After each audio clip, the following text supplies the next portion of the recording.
Assalamu alaikum wa rahmatullahi wa barakatuh. To my brothers and sisters in Islam, salam to everyone else. This is Ali.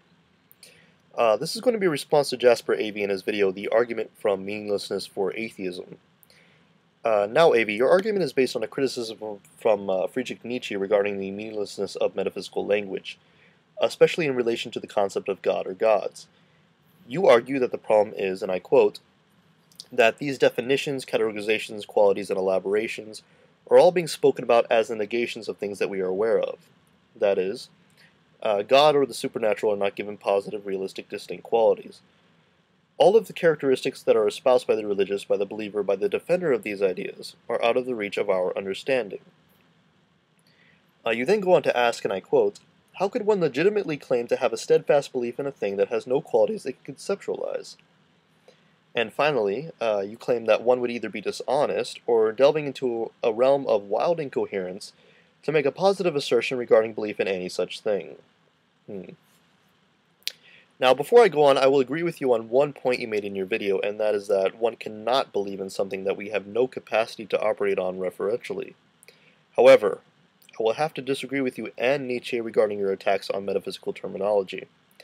If anything, it seems that you and other skeptics that hold to this sort of argument have yet to think about it with any serious scrutiny. Allow me to elaborate. Negative qualities, as we call them, are not complete negations of things we are aware of. Rather, they are maximal negations of limitations. What I mean by this, for instance, is that a quality such as aspatial means without any space, or not within the confines of any space. Now, this is simply a maximal quality of a particular instance of being outside the confines of a space. For instance, a bird that is no longer caged. We would say that the bird is no longer confined by the space of the cage, or that the bird has been freed from the cage.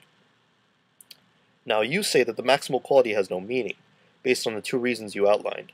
The first being that we cannot conceptualize it, and I'm going to assume you mean this in the nominalist sense, meaning that we cannot have a particular mental image of it. And two, you say that there is nothing from which we can reference to conceptualize such a thing.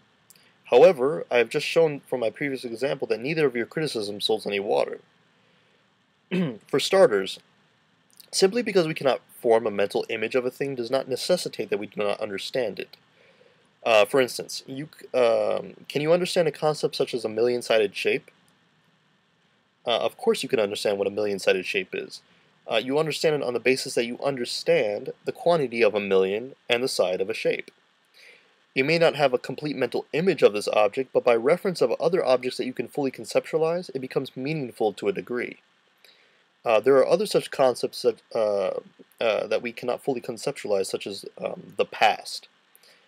Such a concept can only be thought of through reference to things in the present, such as bones, ancient writings, etc.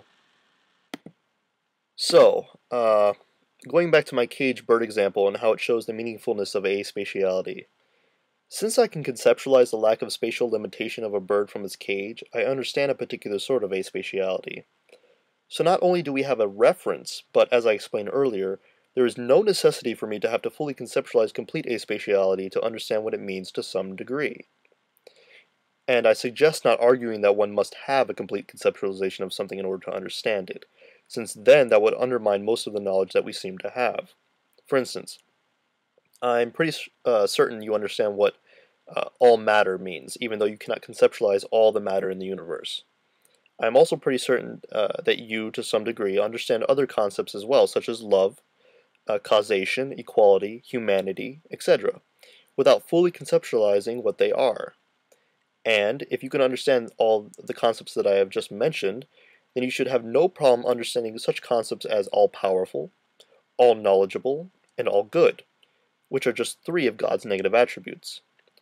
So, in conclusion, it stands to reason that until some genuinely valid and sound propositions are outlined for your position, the argument from meaninglessness is discounted as logical and presents a poor defense for atheism. And this is all that needs to be done. Thank you.